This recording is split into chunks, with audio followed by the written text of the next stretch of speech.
Bonsoir à tous. Je suis content, nous sommes contents d'être là. Alors, je veux saluer déjà prioritairement ceux qui sont à plusieurs kilomètres de chez nous, au moins à 2 heures d'éloignement en avion, nos bien-aimés de la Guyane qui nous reçoivent. Je veux saluer aussi ceux qui nous reçoivent par le biais d'Internet. Et puis je veux vous saluer, vous, sans faire de discrimination, vous qui êtes ici ce soir, demandant au Seigneur de bénir l'instant que nous allons passer. Si ça ne vous dérange pas, je vous demanderai, pour ceux qui sont un peu plus loin derrière, de vous rapprocher dans les premiers bancs. Ça nous permettrait de vous voir. Et quand je dis ça, c'est au sens propre comme au sens figuré, parce que ma vue est limitée. Bon, c'est pas moi l'orateur, mais ce serait bien, si vous êtes un petit peu plus loin, de vous rapprocher de quelques bancs, comme ça que ceux qui arrivent après pourront plus facilement se faufiler. Voilà, et puis ce sera pour nous l'occasion aussi d'être plus proches, tout en respectant les distances de sécurité. Alors sans plus tarder, j'appellerai notre frère Alain Emely. Après Alain Emely, on accueillera aussi notre frère Alain Nisus. Un Alain cachera un autre. Alors sans plus tarder, je vous invite à vous tenir debout et nous allons prier. Père éternel, c'est au nom de Jésus que nous venons vers toi pour te dire merci pour ces moments que tu nous permets de passer, mon Dieu, des moments où nous prenons le temps de réfléchir sur ta parole, mon Dieu, de recevoir l'enseignement que tu as pour nous. Et puisque nous parlons du Saint-Esprit que tu nous as donné, mon Dieu, nous voulons le connaître mieux, comprendre comment il agit, mon Dieu, comprendre aussi comment il nous parle, comment il nous révèle, comment il nous éclaire, comment il nous ouvre l'intelligence pour comprendre ta parole et comment il nous conduit, mon Dieu, afin de demeurer sous ton regard. Nous te disons merci, nous remettons aussi notre frère qui portera l'éclairage nécessaire en ce soir. Nous savons que tu l'as préparé, mon Dieu, c'est avec attention que nous allons écouter cet enseignement. Nous te prions pour nous-mêmes afin que nos cœurs soient ouverts, mon Dieu, et que nous puissions faire preuve d'abnégation, Seigneur mon Père, et nous attacher à ton enseignement sûr, ton enseignement vrai. Béni sois-tu, Père, et que toute la gloire te revienne et que nos vies tout entières te glorifient. Amen. Plus tarder, je laisserai la place au docteur Alain Nisus dans le cadre de notre séminaire Le Saint-Esprit, qui est-il, que fait-il? Et pour cette deuxième soirée, il sera question bien sûr de plénitude de l'Esprit ou encore du baptême de l'Esprit. Sans plus tarder, je lui laisse la place. Ouais, d'accord. Bonsoir mes frères et sœurs. Alors, la fois passée, hier soir, nous avons parlé surtout de la personne du Saint-Esprit. Le Saint-Esprit, qui est-il? Et nous avons vu que l'Esprit Saint est une personne et qu'il est Dieu. Et pour résumer, on peut dire que le Saint-Esprit est une personne divine. Il est la troisième personne de la Trinité. Nous nous sommes aussi posé la question, peut-on prier l'Esprit Saint? Le Saint-Esprit peut-il être sujet de la prière? L'Esprit Saint peut-il être sujet de la prière? C'est-à-dire, est-ce que les prières peuvent être adressées à l'Esprit Saint directement? Et aujourd'hui, j'aimerais poser une autre question. Est-ce que le Saint-Esprit peut être l'objet de la prière? L'Esprit peut-il être sujet de la prière? Ça veut dire, est-ce qu'on peut le prier directement? Et l'Esprit peut-il être l'objet de la prière? C'est-à-dire, pouvons-nous demander l'Esprit Saint dans nos prières? Pouvons-nous demander au Père d'envoyer l'Esprit Saint? Pouvons-nous demander à Dieu de nous baptiser du Saint-Esprit, de nous remplir du Saint-Esprit, de renouveler en nous le don de l'Esprit Saint. Ce soir, nous allons surtout aborder cet aspect, considérer l'Esprit comme don de Dieu. Nous allons parler du don de l'Esprit. Il ne faut pas confondre, prochaine diapo, donc il ne faut pas confondre le don de l'Esprit et les dons de l'Esprit. Quand on parle du don de l'Esprit, quand on dit le don de l'Esprit, nous voulons dire que l'Esprit Saint est donné. Il est le cadeau, le don que Dieu fait aux croyants. Donc c'est le don de l'Esprit. Et c'est la promesse que Jésus a faite à ses disciples. Il est retourné auprès du Père, mais il a envoyé son Esprit. Et c'est intéressant de voir que c'est le Père qui envoie l'Esprit au nom du Fils. Jean 14, verset 26, que nous dit Jésus, il nous dit « Le Paraclet, donc le Saint-Esprit, que le Père enverra en mon nom. » Remarquez la formule que Jésus utilise. Le Père va envoyer l'Esprit en son nom. L'Esprit que le Père enverra en mon nom. Et en Jean 15, verset 26, que dit Jésus?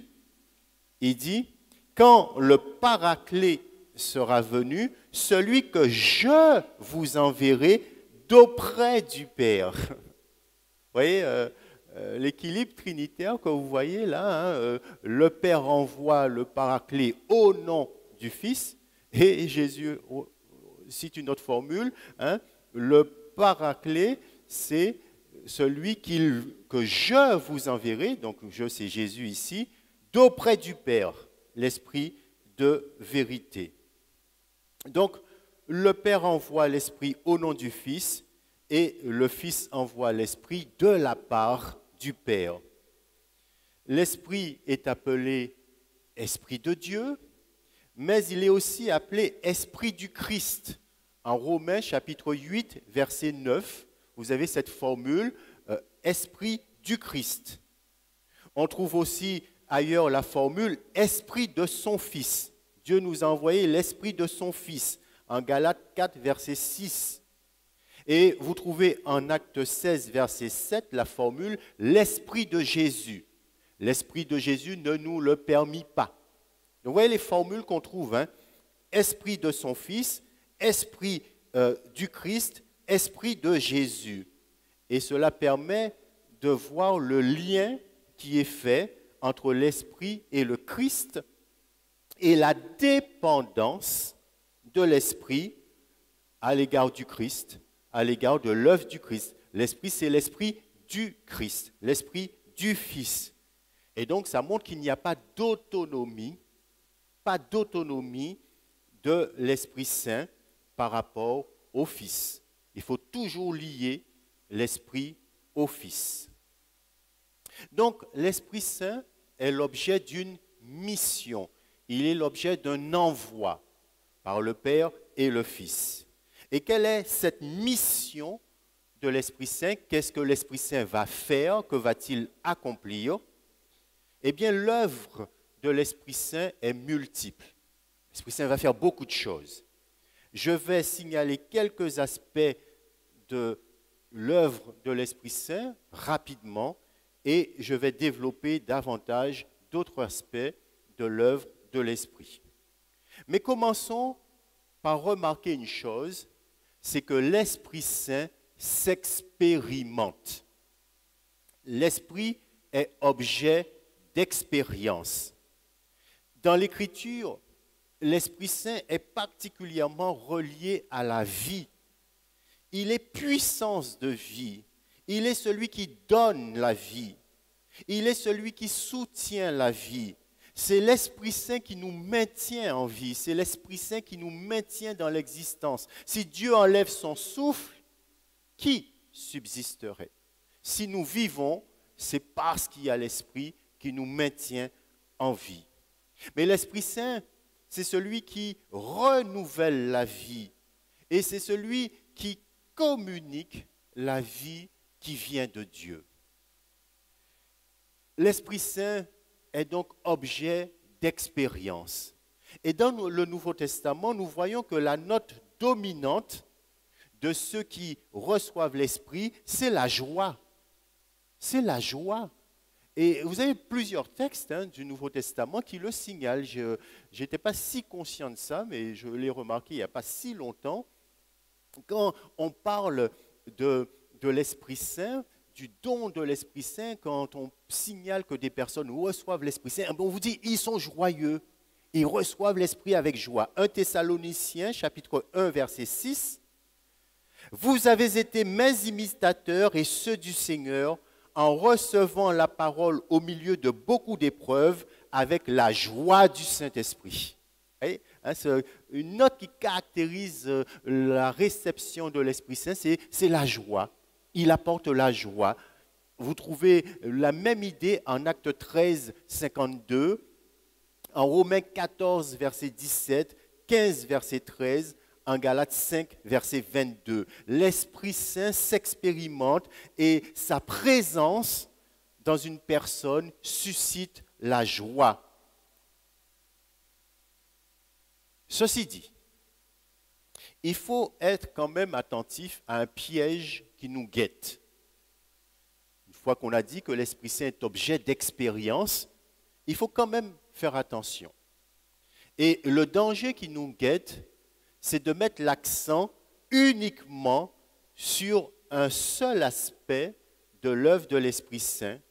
Et quand on fait cela, on tombe dans un déséquilibre. Par exemple, quand on dit que l'Esprit Saint est relié à la notion de vie, qu'il s'expérimente, qu'il est objet d'expérience, on peut tomber dans un piège qui consiste à mettre l'accent uniquement sur le ressenti, uniquement sur les émotions, uniquement sur les sentiments. Et on a tendance à penser que le spirituel, celui qui a l'Esprit Saint, c'est quelqu'un qui a une vie forte, un ressenti, qui insiste sur le ressenti, les émotions, les sentiments, et qui par contre néglige la réflexion, qui néglige l'intelligence, qui néglige la sagesse. Or, l'intelligence, la réflexion, la sagesse sont aussi des dons de Dieu. Et quand ces choses sont sanctifiées par l'Esprit Saint, eh bien, elles sont tout à fait adéquates et utiles à la vie spirituelle. Dieu nous appelle à avoir une intelligence renouvelée par l'Esprit Saint. Romains chapitre 12, verset 2. Romains 12, verset 2 nous parle du renouvellement de notre intelligence. Donc notre intelligence doit être renouvelée par l'Esprit Saint. Donc, il ne faut pas tomber dans le piège d'opposer les sentiments, le ressenti, les émotions qui viendraient de l'Esprit Saint avec la sagesse, la réflexion, l'intelligence, comme si ces choses-là ne viennent pas, elles aussi, de l'Esprit Saint. Si vous lisez Ésaïe chapitre 11, verset 2, on nous parle du Messie qui va venir. Et on nous dit que sur lui reposera l'Esprit de l'Éternel, esprit d'intelligence et de sagesse, esprit de conseil et de vaillance. Oui, l'Esprit Saint est un esprit d'intelligence et de sagesse et de conseil. Donc, l'Esprit Saint s'expérimente, oui, mais il ne faut pas non plus se lancer dans une sorte de recherche frénétique d'une expérience grisante, de ressenti spirituel, d'émotions, de sensations spirituelles. Et il y a des gens, effectivement, qui sont à la recherche d'expériences fortes, grisantes, et qui croient que c'est ainsi qu'on expérimente plus intensément l'Esprit Saint. Et ici, c'est important d'acquérir ce discernement. Non, il ne faut pas mépriser l'expérience. La foi chrétienne s'expérimente et l'expérience que la foi chrétienne propose est fondamentalement une expérience pneumatologique, c'est-à-dire une expérience de l'Esprit Saint. On entre dans la vie chrétienne par le don de l'Esprit Saint. Devenir chrétien, c'est recevoir l'Esprit Saint. Alors c'est vrai que dans notre jargon évangélique, on dit souvent accepter Jésus comme sauveur personnel, mais dans le Nouveau Testament, quand on se convertit, c'est l'Esprit Saint que l'on reçoit. Et le Christ vient habiter dans notre cœur, dans la personne de son esprit. Vous vous rappelez, il y a un texte dans l'Évangile selon Jean qui nous dit, si quelqu'un m'aime, Jésus dit, si quelqu'un m'aime, mon Père et moi, nous viendrons à lui et nous ferons notre demeure chez lui. Eh bien, le Père et le Fils habitent le chrétien par l'Esprit Saint, dans la personne de l'Esprit Saint. Et ainsi, nous devenons le temple de l'Esprit Saint, la résidence de Dieu, et c'est parce que l'Esprit Saint habite en nous. Donc vous voyez que le christianisme n'est pas une idéologie. Le christianisme n'est pas qu'affaire d'idées, de doctrine. Mais le christianisme propose aussi une expérience. Et l'expérience que le christianisme propose, c'est une expérience de transformation de la vie de l'individu, une expérience de joie, de la joie d'être sauvé. Savoir que notre nom est écrit dans les cieux, ça doit être notre grand sujet de joie. C'est ce que Jésus a dit à ses disciples. Ne vous réjouissez pas que les esprits vous soient soumis, que vous pouvez chasser les démons, mais réjouissez-vous plutôt que votre nom est inscrit dans les cieux. La joie du salut. C'est une joie vraiment profonde, imprenable. La joie d'être pardonné. Heureux celui à qui le Seigneur n'impute pas le poids de ses fautes. Heureux celui à qui le péché est pardonné. La joie du pardon, c'est pas rien. Et on devrait sans cesse se réjouir que Dieu nous a pardonné nos fautes. La joie d'avoir la paix avec Dieu, la joie d'être en communion avec Dieu, la joie d'avoir communion avec Dieu, c'est pas rien. Cependant, le deuxième élément important de ce discernement, c'est qu'il ne faut pas oublier que presque tout le monde propose une expérience. Les bouddhistes proposent une expérience spirituelle. Ceux qui font la méditation transcendantale proposent aussi une expérience spirituelle. Les soufis musulmans proposent une expérience spirituelle. Les vaudouisants, proposent des expériences de chevauchement par les lois, par les esprits du vaudou.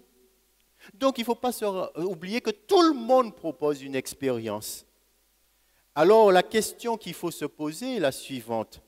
Comment discerner entre les expériences? Comment savoir si une expérience vient de l'Esprit Saint ou est-ce que c'est une expérience qui vient de la chair, donc de notre moi, de notre psychisme, de nos émotions, ou est-ce que ce n'est pas une expérience qui vient des esprits impurs, des mauvais esprits? L'apôtre Paul a proposé un critère de discernement important, nous en avons commencé à en parler hier, mais que dit-il aux Corinthiens, au chapitre 12, verset 2, à ces Corinthiens qui étaient très friands d'expériences spirituelles, mystiques, extatiques, que dit l'apôtre Paul, verset 2, chapitre 12, verset 2, « Souvenez-vous comment, lorsque vous étiez encore païens, vous vous laissiez entraîner aveuglément vers les idoles muettes. C'est pourquoi je vous le déclare, si un homme dit « Maudit soit Jésus », ce n'est en aucun cas l'Esprit de Dieu qui le pousse à parler ainsi, mais personne ne peut affirmer « Jésus est le Seigneur » s'il n'y est pas conduit par l'Esprit Saint. Donc, que nous dit l'apôtre Paul ici, à ces Corinthiens qui sont très épris d'expériences spirituelles, très à l'affût d'expériences spirituelles, il leur dit qu'une expérience authentique de l'Esprit Saint, de l'Esprit de Dieu, conduit à confesser la Seigneurie de Jésus-Christ. L'Esprit Saint, quand il est à l'œuvre, c'est pour vous faire confesser que Jésus est Seigneur. Et vous voyez, Jésus est Seigneur, ce n'est pas une simple formule, hein. C'est tout ce qui va avec. C'est la vie qui va avec. Hein. Jésus est Seigneur, c'est vraiment la confession de foi fondamentale, pourvu que l'on prenne très au sérieux cette confession de foi. Donc, les expériences sont importantes, mais il ne faut pas oublier qu'elles peuvent avoir de nombreuses origines, de nombreuses causes. Ça peut être Dieu qui est à l'origine d'une expérience, oui, mais ça peut être le diable. Satan se déguise en ange de lumière. Ça peut être aussi un déséquilibre psychique, déséquilibre hormonal. Ça peut être la fatigue, ça peut être l'insomnie, ça peut être l'autosuggestion, ça peut être la prise de médicaments, ça peut être certaines drogues. Toutes ces choses peuvent provoquer des expériences un peu spirituelles, un peu mystiques si vous voulez. Le christianisme évangélique met l'accent sur l'expérience de la conversion et de la réception de l'Esprit Saint. C'est ça l'expérience fondamentale, c'est ça l'expérience fondatrice de la foi chrétienne. Cependant, nous allons le voir, la conversion qui est accompagnée du don de l'Esprit Saint n'est pas la seule et unique expérience de l'Esprit Saint disponible pour le chrétien. L'œuvre de l'Esprit Saint en nous est tellement riche que l'on doit continuellement chercher à l'approfondissement, chercher à approfondir. On doit chercher constamment à avoir plus de profondeur spirituelle, joie dans la prière, force contre la tentation, croissance à l'image du Christ, plénitude du Saint-Esprit, fruit du Saint-Esprit à porter. Voilà des expériences d'approfondissement spirituel qu'il convient de faire. Il est donc important de progresser dans la vie de l'Esprit Saint. Et une autre fois, dans un autre séminaire, nous allons parler de cette vie dans l'Esprit Saint, de la marche dans l'Esprit Saint, de la sanctification. Mais ce soir, je voudrais considérer avec vous quelques aspects de l'œuvre de l'Esprit Saint. Et commençons par un aspect fondamental de l'œuvre de l'Esprit sur lequel on n'insiste peut-être pas suffisamment. L'Esprit Saint, c'est celui qui nous permet d'accéder à la foi véritable. L'Esprit Saint, c'est celui qui nous permet d'accéder à la foi authentique. L'Esprit nous donne de croire authentiquement en Jésus-Christ. Donc, l'Esprit Saint nous donne la foi. C'est lui qui nous fait croire en Jésus. La foi est un don de Dieu. Et là, il ne faut pas confondre la foi avec la religiosité. Il y a des gens qui sont religieux, mais est-ce qu'ils ont la foi authentique? Ce n'est pas la même chose, la religiosité et la foi. Il y a des gens qui sont spontanément superstitieux et qui croient qu'ils ont beaucoup de foi. Moi, souvent, ça m'arrive de rencontrer des gens qui me disent « j'ai beaucoup de foi ». Et quand on gratte un peu, on se rend compte qu'ils sont plutôt superstitieux, plutôt magico-religieux. Et ils croient qu'ils ont la foi. Ce n'est pas la même chose, la foi authentique et la superstition. Il ne faut pas non plus confondre la foi avec la crédulité. Il y a des gens qui sont crédules, ça veut dire qu'ils sont naïfs, ils croient n'importe quoi. Au nom du miraculeux, au nom que, bon, il y a des choses bizarres, eh bien, ils sont prêts à croire n'importe quoi. Et ils croient que c'est la foi. Ce n'est pas la foi, c'est de la naïveté. La foi, ce n'est ni la superstition, ni la crédulité, ni la naïveté. Parce que c'est le Saint-Esprit qui donne la foi véritable, la foi authentique. Lorsque nous entendons l'Évangile, lorsque nous entendons le message de l'Évangile, alors l'Esprit Saint travaille dans notre cœur. Il ouvre notre cœur, il éclaire notre intelligence. Comme le dit l'apôtre Paul en Éphésiens 1, verset 7, il ouvre les yeux de notre cœur. Et cette formule de l'apôtre Paul, l'Esprit Saint nous éclaire, il ouvre les yeux de notre cœur et il fait aussi vibrer nos émotions, si bien que nous disons oui, amen, je crois. Je crois en Jésus-Christ, je crois au message de la bonne nouvelle, du pardon des péchés en Jésus-Christ. La foi, c'est vraiment l'œuvre de l'Esprit Saint en nous. Et c'est ça qui permet de distinguer la foi de la superstition, de la religiosité, de la crédulité. Deuxième point. Remarquez, et j'ai attiré votre attention là-dessus la dernière fois, ce que dit Jésus en Jean 16, verset 14. Il dit que lorsque l'Esprit Saint viendra, il me glorifiera. Et nous avons vu que l'Esprit Saint ne braque pas les projecteurs sur lui, il n'attire pas l'attention sur lui, mais il attire l'attention sur Jésus-Christ. Et le rôle de l'Esprit Saint dans l'histoire du salut, dans l'économie du salut, c'est de faire connaître Jésus. C'est d'amener les gens à confesser que Jésus-Christ est le Seigneur et de tirer toutes les conséquences de cette confession de foi. Voilà un critère important de discernement de l'œuvre de l'Esprit Saint. Comment sait-on que l'Esprit Saint est à l'œuvre? Beaucoup de gens sont persuadés que l'Esprit Saint est à l'œuvre quand il y a beaucoup de bruit. Quand on crie, quand on vocifère, plus on crie fort, plus il y a l'Esprit. Moi, je dis parfois, de temps en temps, ça vaudrait la peine de réfléchir sur l'Église persécutée. Vous savez, l'Église persécutée en Chine, au Pakistan, en Inde, dans les pays à majorité communiste, etc., quand ils se réunissent, au péril de leur vie, ils auraient pu rester chez eux, faire le culte par Internet, etc., mais au péril de leur vie, ils viennent, ils se rassemblent pour chanter, pour prier ensemble. Mais quand ils chantent doucement. Parce que s'ils se mettent à crier, on va les entendre, les voisins vont les entendre, ils vont les dénoncer, etc. Qui osera dire que ces gens-là ne sont pas des chrétiens authentiques, que leur culte ne glorifie pas Dieu parce qu'il n'y a pas de bruit, parce qu'ils ne gueulent pas, parce qu'ils ne crient pas, parce qu'ils ne vocifèrent pas? Et je crois qu'il faut faire attention à ce genre de choses. Le vrai critère de la présence de l'Esprit Saint, qui agit avec puissance, ce n'est pas les cris. Et c'est ce que d'ailleurs l'apôtre Paul nous dit en 2 Corinthiens 12. Il dit ce qu'il appelle les super apôtres, ils crient, ils parlent fort, ils gueulent, tandis que moi je ne suis pas forcément dans cette mouvance-là, vous dit l'apôtre Paul.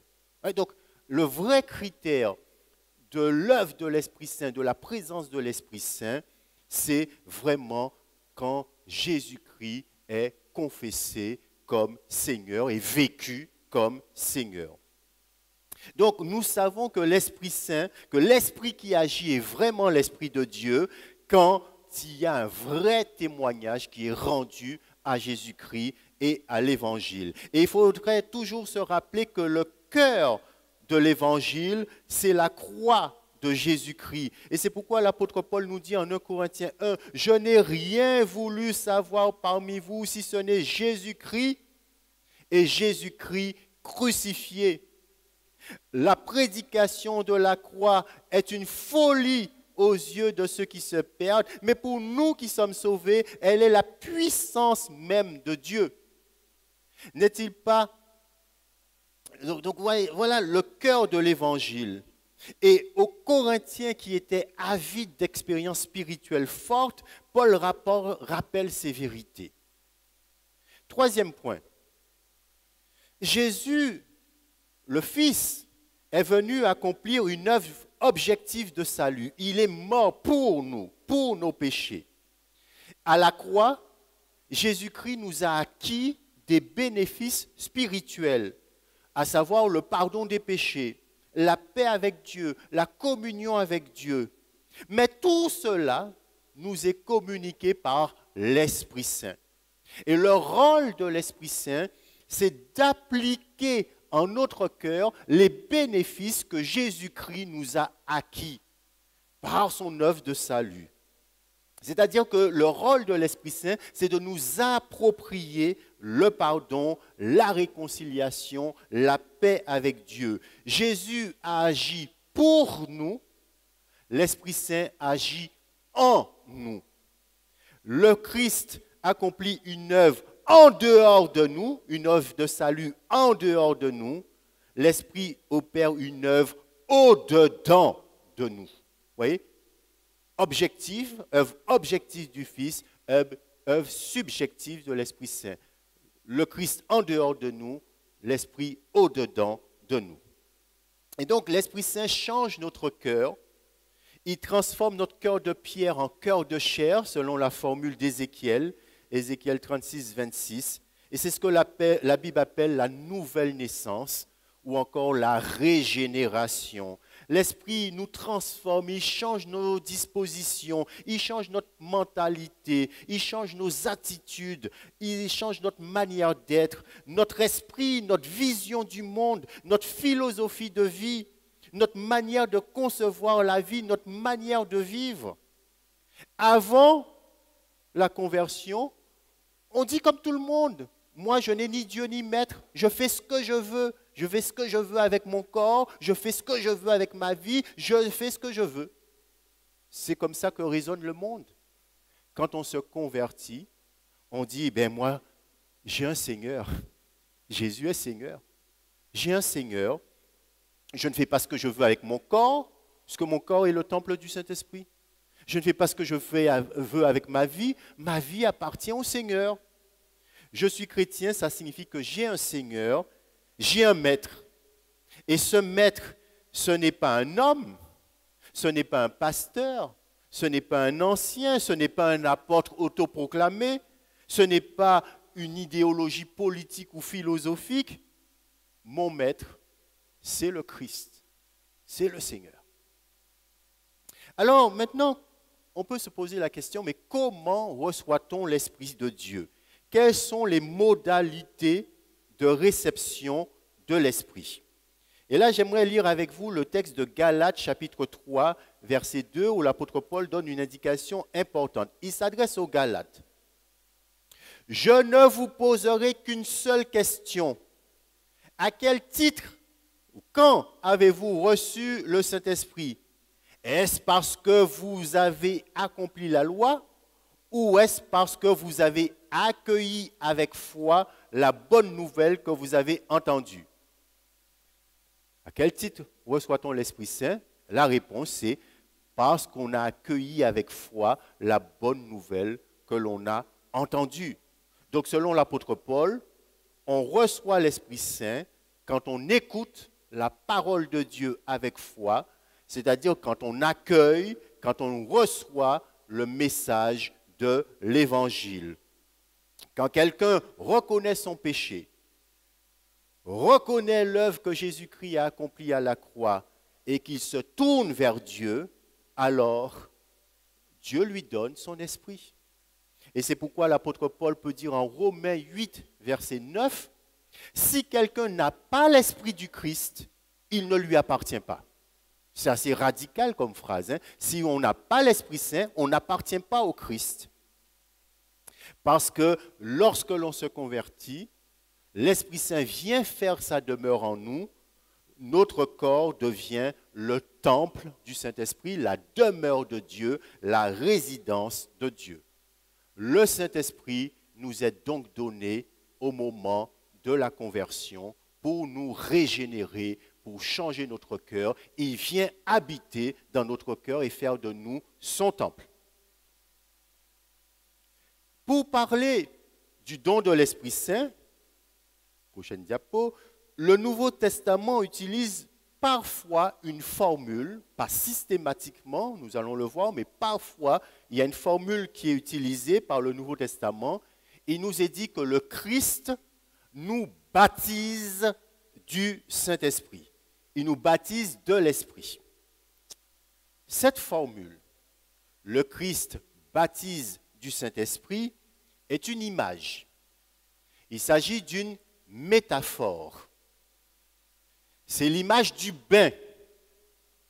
Nous sommes plongés dans l'Esprit Saint, nous sommes baptisés dans l'Esprit Saint, et celui qui nous plonge dans l'Esprit Saint, celui qui nous baptise du Saint-Esprit, c'est le Christ.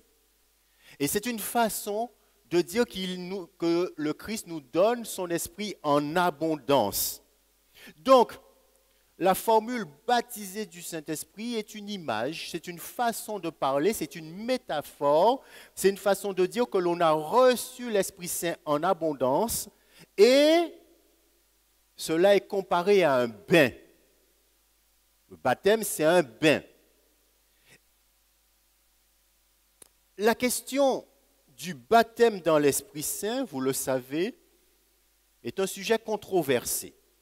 Controversé parmi les chrétiens évangéliques. Tous n'interprètent pas de la même manière cette formule du baptême du Saint-Esprit. Alors, grosso modo, on va dire que pour les chrétiens évangéliques classiques, traditionnels, nous sommes baptisés du Saint-Esprit au moment de notre conversion. Au moment de notre conversion, l'Esprit Saint nous est donné, il nous régénère, il change notre cœur de pierre en cœur de chair, il nous transforme et en même temps, il nous agrège dans le corps du Christ. Il fait de nous un membre du peuple de Dieu. Il fait de nous un membre du corps du Christ qui est l'Église. Et c'est ce que l'apôtre Paul dit en 1 Corinthiens 12, 13. J'aurai l'occasion de revenir à plusieurs reprises sur ce texte qui est fondamental, qui est capital. Quand on réfléchit sur le baptême du Saint-Esprit, l'un des textes les plus importants, c'est certainement 1 Corinthiens 12, 13. Que dit l'apôtre Paul? Il dit, « En effet, nous avons tous été baptisés dans un seul esprit pour former, pour être un seul corps. Nous avons tous été baptisés dans un seul esprit pour former un seul corps, que nous soyons juifs ou non juifs, esclaves ou hommes libres. C'est de ce seul et même esprit que nous avons tous reçu à boire. Nous avons été abreuvés de ce même esprit. » Donc vous voyez que l'apôtre Paul nous parle de ce don de l'Esprit Saint, du baptême de l'Esprit Saint, et il dit aux Corinthiens, qui pourtant ne sont pas très brillants spirituellement, il leur dit, nous avons tous été baptisés dans un seul esprit, et le but, c'est de former un seul corps. Donc, le baptême du Saint-Esprit, c'est quoi? C'est une image, c'est une métaphore, c'est une façon de parler pour désigner le don de l'Esprit Saint qui nous est fait lors de la conversion. Et pourquoi Paul utilise cette image ici, mais c'est surtout Luc qui va utiliser cette image, on va le voir, cette image du baptême de l'Esprit Saint permet de désigner la purification qu'opère l'Esprit Saint. Nous sommes plongés dans l'Esprit Saint comme un bain, hein, et vous vous rappelez ce que j'ai dit hier soir, le Saint-Esprit qui est associé à l'eau parce que c'est celui qui nous purifie. Il est une eau pure qui nous purifie, qui nous lave de nos péchés. Nous sommes lavés d'une eau pure et nous sommes aussi agrégés dans le corps du Christ, nous sommes plongés dans le corps du Christ, nous sommes faits membres du peuple de Dieu, membres du corps du Christ, et c'est ça le baptême du Saint-Esprit. Hein? C'est cette double réalité, régénération par l'Esprit Saint et agrégement, le fait qu'on est plongé dans le corps du Christ. Ça, c'est l'interprétation des chrétiens évangéliques traditionnels. Mais les chrétiens évangéliques pentecôtistes ou pentecôtisants voient les choses d'une autre manière. Pour eux, il y a un dédoublement du don de l'Esprit Saint. Dédoublement du don de l'Esprit Saint, qu'est-ce que ça veut dire? Ça veut dire que pour eux, l'Esprit Saint est donné en deux étapes. L'Esprit Saint est donné en deux phases. Dans une première phase, on reçoit l'Esprit Saint au moment de la conversion. Et on reçoit l'Esprit Saint au moment de la conversion et l'Esprit Saint opère en nous la régénération, la nouvelle naissance. À ce moment, l'Esprit Saint vient habiter dans le croyant en tant que puissance de régénération et de sanctification. Donc l'Esprit Saint vient habiter dans le croyant pour le régénérer, pour le faire naître de nouveau. C'est quand même important de le noter parce que certains évangéliques classiques croient que les chrétiens pentecôtistes affirment qu'ils n'ont pas l'Esprit Saint. Les évangéliques classiques, on croit que les pentecôtistes disent qu'on n'a pas l'Esprit. En fait, les pentecôtistes ne disent pas cela. Ils ne contestent pas que les chrétiens évangéliques traditionnels ont l'Esprit Saint. Non. Ils disent, oui, si vous êtes nés de nouveau, vous avez l'Esprit Saint.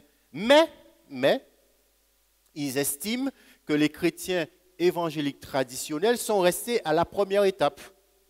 Ils sont restés à la première phase du don de l'Esprit Saint. Ils ont certes reçu l'Esprit Saint, mais l'Esprit Saint en tant que régénérateur.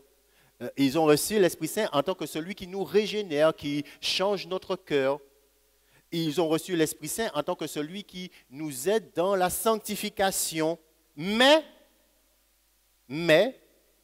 ils n'ont pas reçu l'Esprit Saint en tant que puissance pour le témoignage, en tant que force pour le service, en tant que force pour vivre une vie chrétienne victorieuse. Et donc, il y a deux dimensions, si vous voulez. La première étape, la première dimension, c'est l'Esprit Saint qui sauve, qui régénère, qui change les cœurs. Et il y a un autre aspect de l'œuvre de l'Esprit Saint, c'est cette deuxième expérience qu'ils appellent baptême du Saint-Esprit, une expérience qui est postérieure à la conversion, c'est-à-dire qui suit la conversion.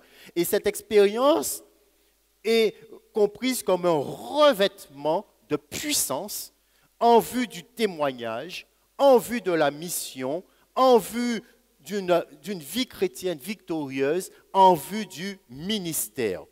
Donc, vous voyez, pour eux, il s'agit, le baptême du Saint-Esprit, d'une deuxième étape du don de l'Esprit, en vue d'un témoignage puissant. C'est une qualification de l'Esprit. C'est un don ministériel de l'Esprit Saint, c'est-à-dire que l'Esprit Saint, dans le baptême de l'Esprit Saint, eh bien, il habilite le croyant, il lui donne une force, une puissance pour vivre une vie chrétienne victorieuse et pour avoir un témoignage puissant rendu à l'Évangile. Et selon les pentecôtistes, certains dons spirituels sont aussi donnés à ce moment-là, notamment les dons spirituels qu'on trouve en 1 Corinthiens 12, versets 8 à 10. Alors, selon cette interprétation, le parler en langue est le signe preuve du baptême de l'Esprit Saint. Est-ce que vous êtes baptisé du Saint-Esprit? Quand un pentecôtiste vous pose cette question, est-ce que vous êtes baptisé du Saint-Esprit? Vous dites, je ne sais pas. Deuxième question, est-ce que vous parlez en langue? Est-ce que vous avez parlé en langue déjà? Si vous dites oui, eh bien, ok, c'est bon, ça veut dire que vous êtes baptisé du Saint-Esprit. Si vous dites non, eh bien, c'est que vous n'êtes pas baptisé du Saint-Esprit et il faut donc être baptisé du Saint-Esprit. Donc, le parler en langue est pour les pentecôtistes le signe preuve, le signe évident du baptême de l'Esprit Saint. Autrefois, il disait le signe initial, maintenant le vocabulaire est plutôt le signe évident. Alors je vous lis par exemple l'article 6 de la Confession de foi des Assemblées de Dieu de France, mais qui correspond à une confession de foi assez répandue dans les milieux pentecôtistes. Qu'est-ce qu'il dit? Nous croyons que le baptême dans l'Esprit Saint est une promesse pour les chrétiens de tous les siècles. Donc ça veut dire que tous les chrétiens de tous les siècles doivent faire cette expérience. Il est donné par le Père et le Fils, et il est manifesté par le parler en langue, comme au jour de la Pentecôte, selon le récit du Nouveau Testament. Donc la manifestation de ce baptême du Saint-Esprit, c'est le parler en langue. Nous croyons que le baptême dans l'Esprit est une grâce qui édifie l'Église dans sa piété et lui donne une force pour sa mission, annoncer l'Évangile à toutes les nations. Voilà donc l'article 6 de la Confession de foi. Donc vous voyez que pour le pentecôtisme classique, les assemblées de Dieu, par exemple, le parler en langue est le signe initial ou le signe évident du baptême du Saint-Esprit. Et cette expérience est une seconde expérience qui suit la conversion, qui est normative dans la mesure où on s'attend à ce que chaque chrétien fasse cette expérience. Tout chrétien devrait faire cette expérience du baptême du Saint-Esprit. Et donc, ça veut dire que c'est une expérience qu'il faut rechercher. Tant que l'on n'a pas été baptisé dans l'Esprit Saint, et donc parler en langue à cette occasion, eh bien, il faut rechercher l'expérience, car cela signifierait qu'on est toujours à la première étape du don de l'Esprit Saint et on n'a pas encore franchi, entre guillemets, cette deuxième étape.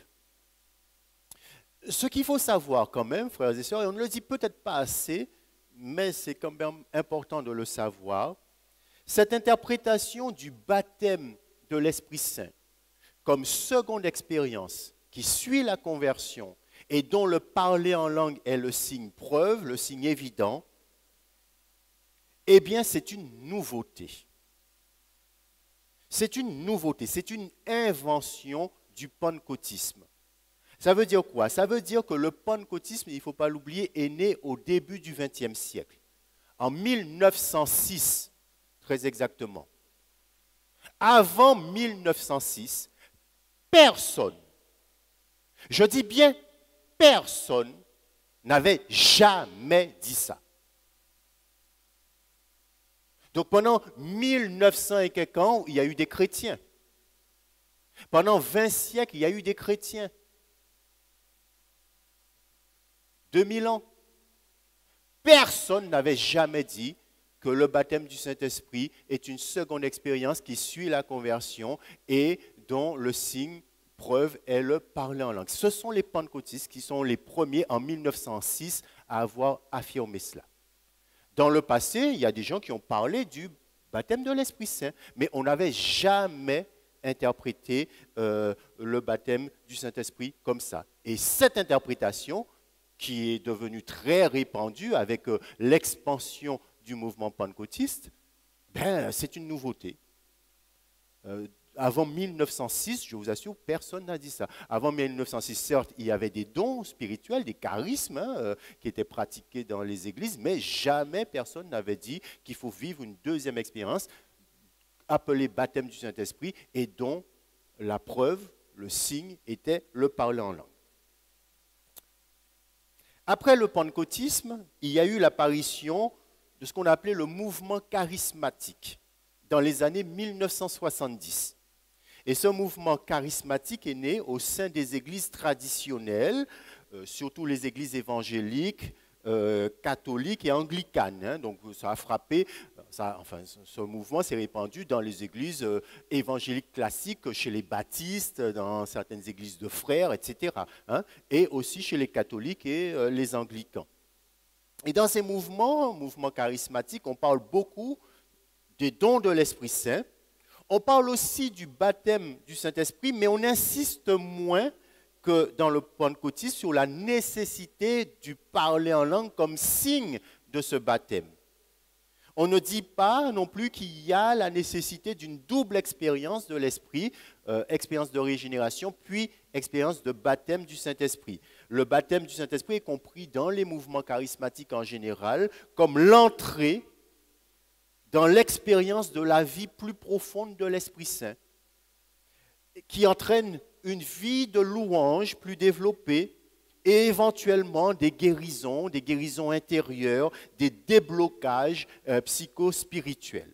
Vous voyez, le mouvement charismatique accent plutôt sur les charismes, sur les dons spirituels et pas tellement sur le baptême du Saint-Esprit comme étant une seconde expérience distincte de la conversion, avec le parler en langue comme signe évident. Alors, que penser de cela? Quel discernement avoir? Eh bien, il faut se tourner vers les Écritures et étudier le dossier biblique et soumettre nos expériences au verdict de l'Écriture.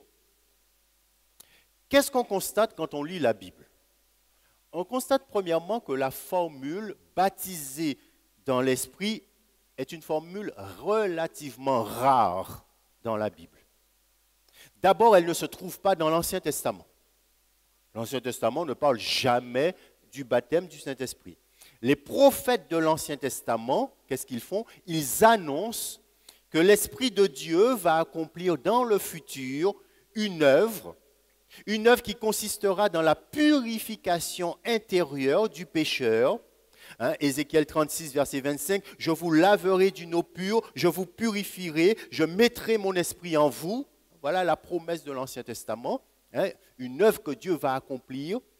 Et cette œuvre sera une œuvre de purification du pécheur. Je vous laverai d'une eau pure, je vous purifierai, je mettrai mon esprit en vous. Voilà la promesse des prophètes de l'Ancien Testament.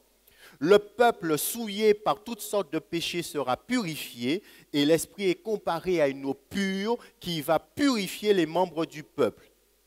Et l'œuvre de l'esprit va transformer les cœurs. Il s'agit là d'une dimension individuelle de cette œuvre de l'Esprit Saint qui doit venir. Chacun connaîtra le Seigneur. Mais les prophètes de l'Ancien Testament nous disent aussi que cette œuvre de l'Esprit Saint, si elle a une dimension personnelle, individuelle, elle aura aussi une dimension collective dans la mesure où le Saint-Esprit va rassembler le peuple de Dieu.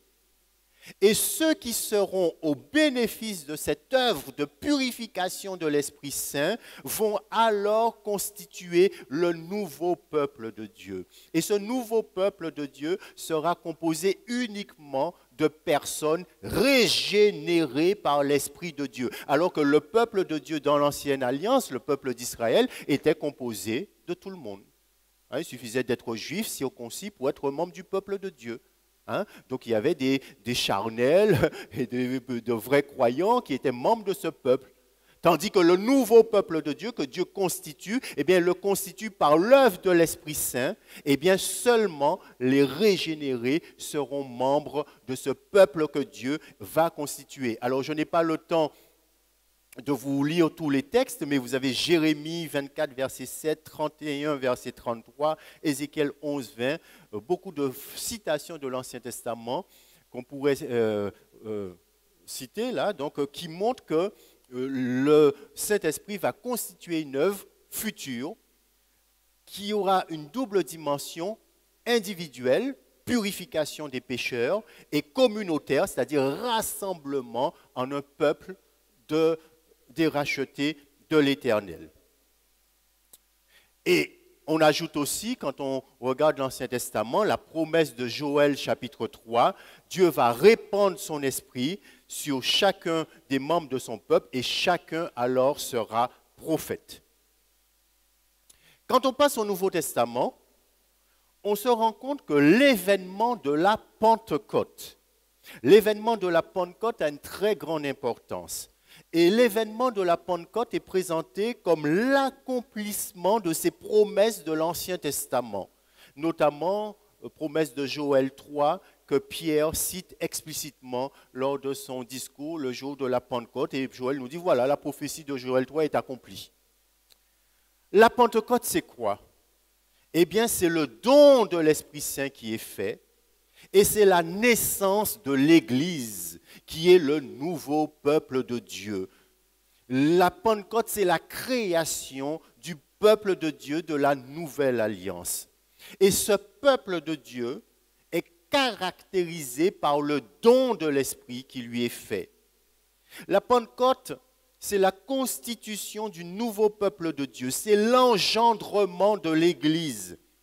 Et ce jour-là, les apôtres, et très vraisemblablement les 120 disciples, ont été baptisés dans l'Esprit Saint en accomplissement des paroles de Jésus-Christ. La formule même, baptisé du Saint-Esprit, apparaît seulement 7 fois dans le Nouveau Testament. D'abord, sur les lèvres de Jean-Baptiste. C'est Jean-Baptiste qui a créé cette formule, baptisé dans l'Esprit Saint. Et il l'a créée en lien avec le rite du baptême qu'il pratiquait. Jean-Baptiste administrait un baptême et lui dit, moi je vous baptise dans l'eau, mais il y a quelqu'un qui viendra après moi, lui, il vous baptisera d'esprit. On trouve cette parole de Jean-Baptiste dans les 4 évangiles. Donc 4 fois. Je vous ai mis les références. Donc dans l'évangile de Matthieu, Matthieu 3, dans l'évangile de Marc, chapitre 1er, dans l'évangile de Luc, je crois que c'est au chapitre 12, et dans l'évangile de Jean, chapitre 1er. Mais vous voyez, c'est la même parole de Jean qui est répétée dans chaque évangile. Donc c'est 4 fois, mais qui compte pour une seule fois. Puisque c'est Luc, c'est Matthieu, c'est Marc qui répètent la même parole de Jean-Baptiste. Donc 4 fois dans les évangiles, qui compte pour une seule fois, puisque c'est la parole de Jean-Baptiste. Cette formule de Jean-Baptiste est reprise par Jésus en Actes chapitre 1, verset 5.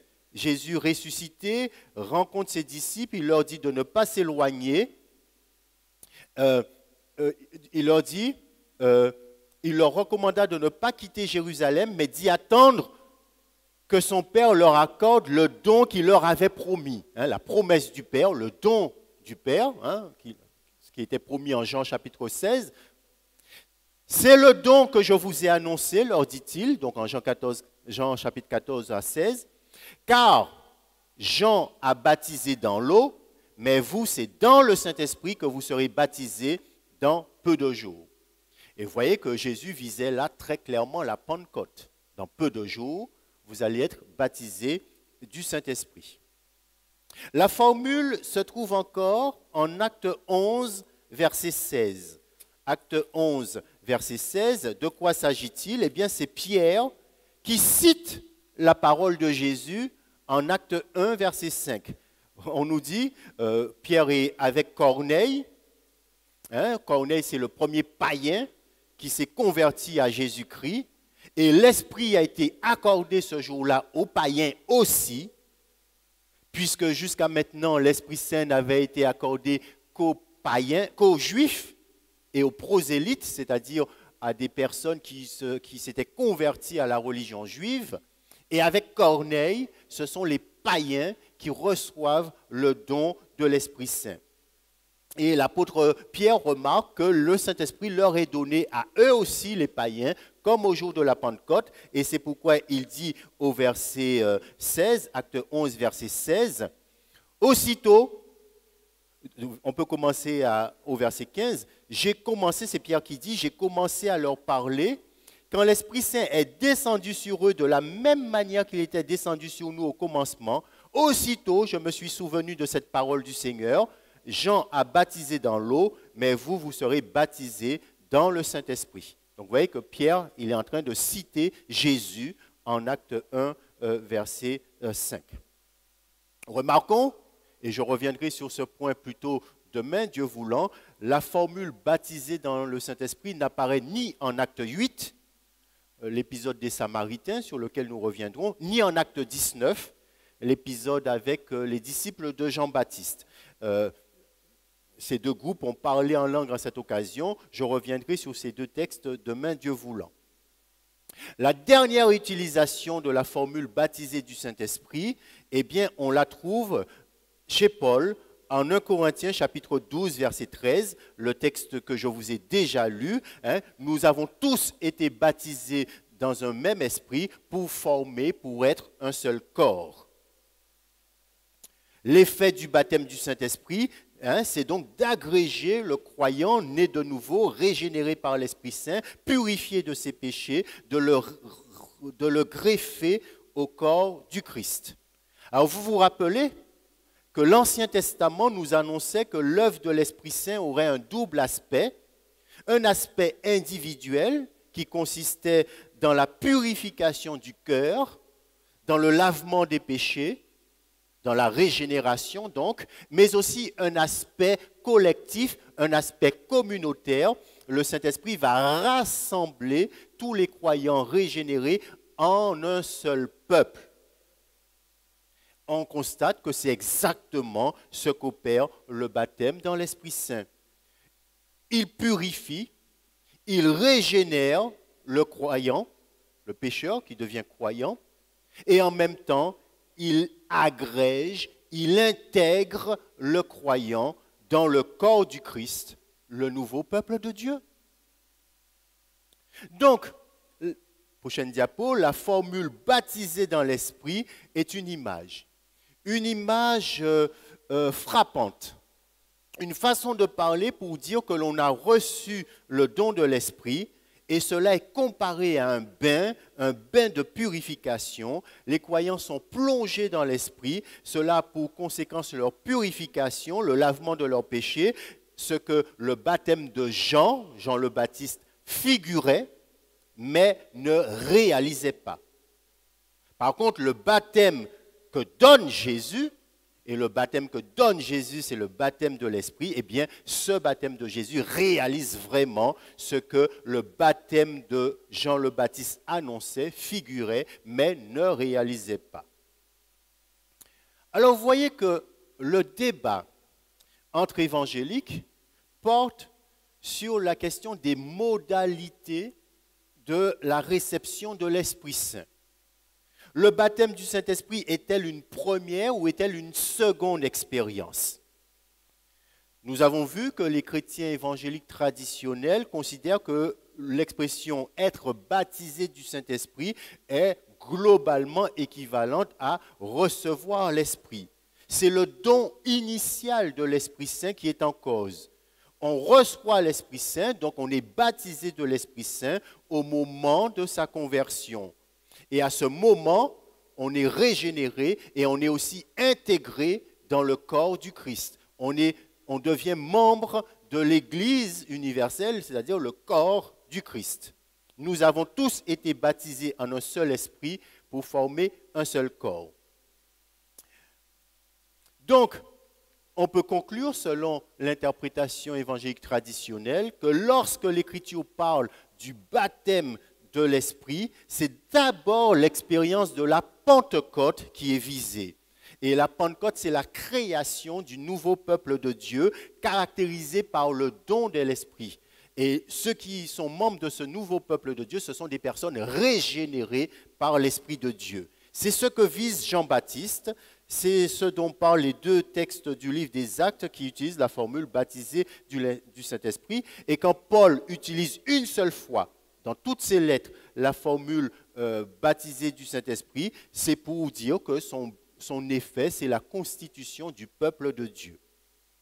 Ainsi, on peut dire que par le baptême dans l'Esprit Saint, le chrétien né de nouveau, régénéré, est ajouté à l'Église, le corps du Christ, laquelle est née le jour de la Pentecôte. Cependant, la conversion n'est pas l'unique expérience de l'Esprit Saint disponible pour le chrétien. D'autres expériences de l'Esprit sont possibles. En dehors de la conversion, tout au long de notre vie chrétienne, nous avons besoin de vivre des expériences de l'Esprit Saint. On peut dire même qu'il n'y a pas que deux expériences. Pourquoi dire que deux expériences de l'Esprit? Moi, je dirais qu'il n'y a pas que deux expériences de l'Esprit Saint qui sont possibles. Il y a 3, 4, 5, 10, 1000 expériences de l'Esprit Saint. Le croyant, tout au long de sa vie de foi, va faire des expériences avec l'Esprit Saint. Mais on ne peut pas désigner ces expériences à l'aide de la formule baptême de l'Esprit. Si on suit l'usage biblique, il vaudrait mieux parler, pour décrire ces expériences de l'Esprit que nous faisons, il faudrait mieux parler de plénitude de l'Esprit, de renouvellement de l'Esprit, de visitation de l'Esprit, d'effusion nouvelle de l'Esprit. Et c'est pourquoi vous vous rappelez que hier, j'ai un peu critiqué le cantique de Corinne Lafitte, le 837 sur Gemme, qui dit « Viens, Esprit du Dieu vivant, baptise-nous tout à nouveau. » Baptise-nous tout à nouveau. Donc comme si, non, le baptême du Saint-Esprit a eu lieu une seule fois.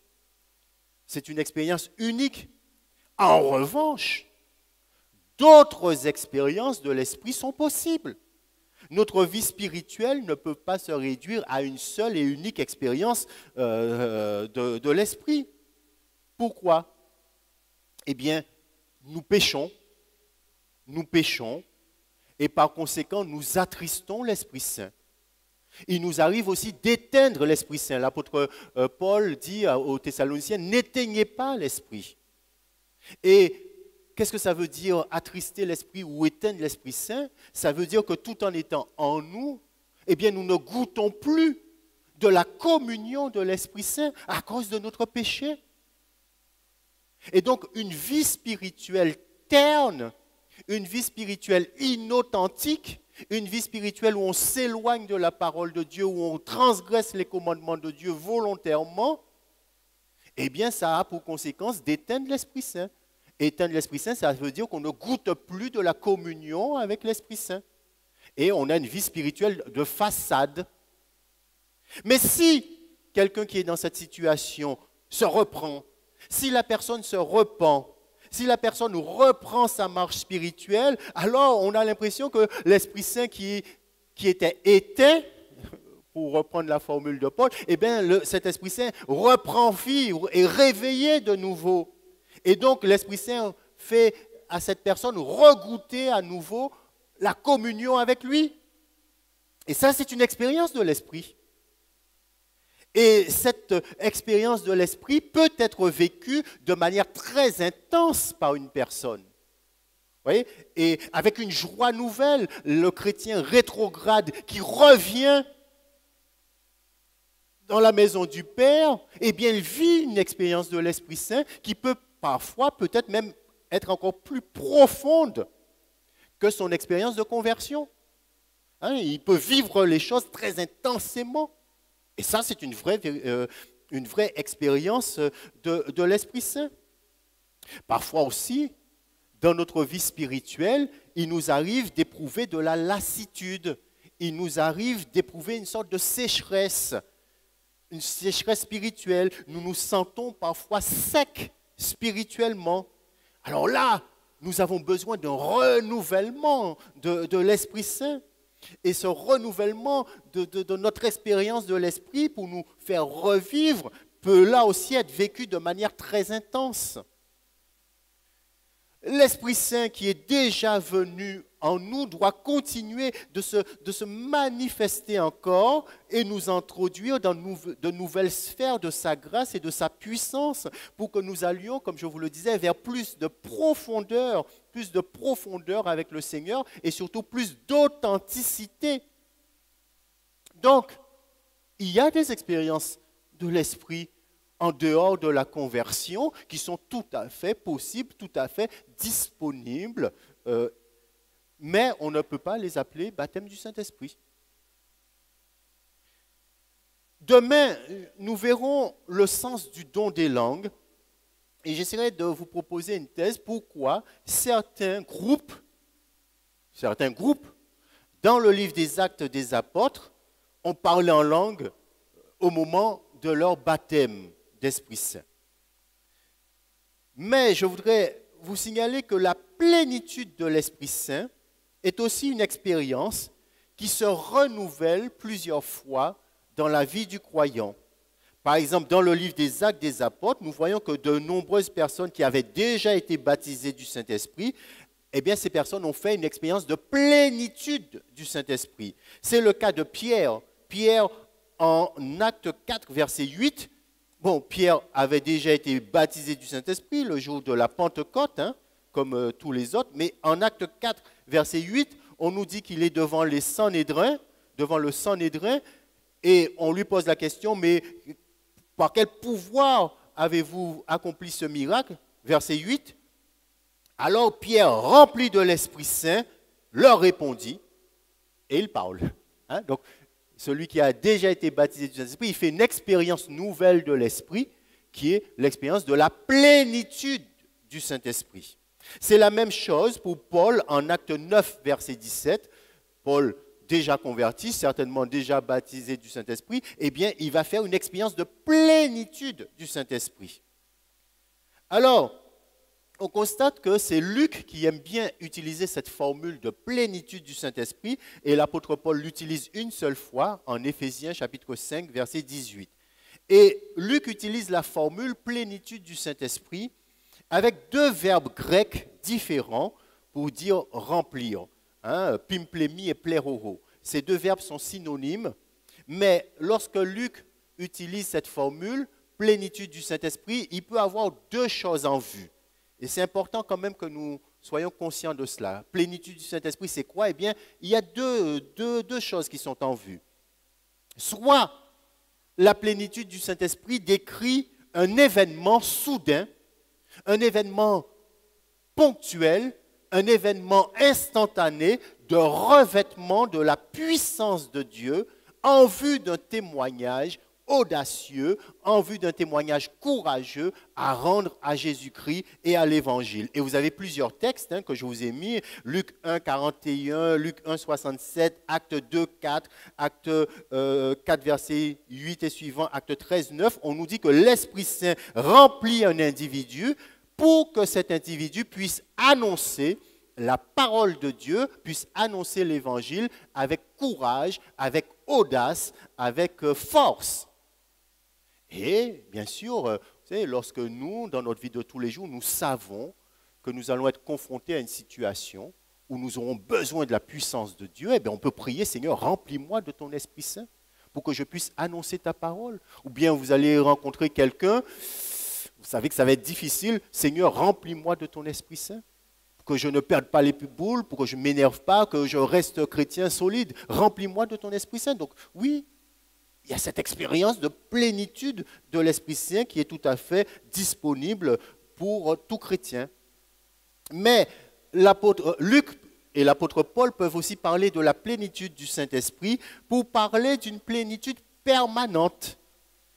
Et cette plénitude ne renvoie pas à des événements précis, particuliers, mais plutôt au caractère chrétien. C'est, pour reprendre une formule que Henri Blocher utilise dans un de ses écrits, c'est la saturation du caractère chrétien par l'Esprit Saint.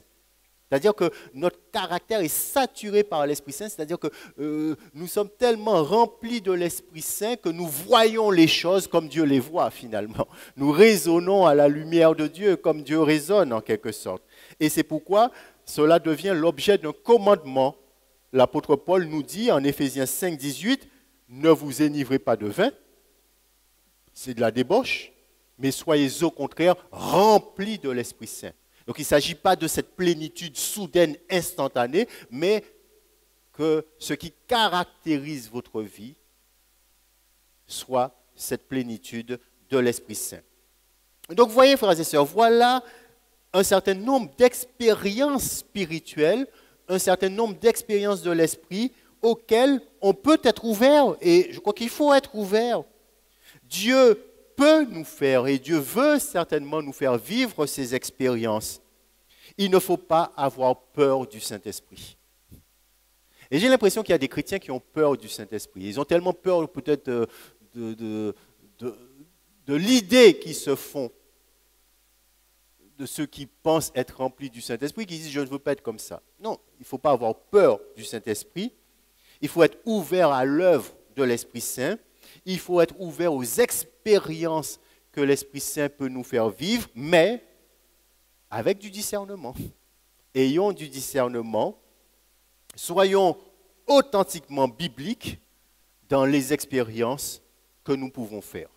Donc soyons des chrétiens mûrs qui cultivent la vie de l'Esprit Saint, qui marchent selon l'Esprit et qui vivent aussi des expériences fortes avec l'Esprit Saint, avec sagesse, avec discernement. Et que le Seigneur nous bénisse.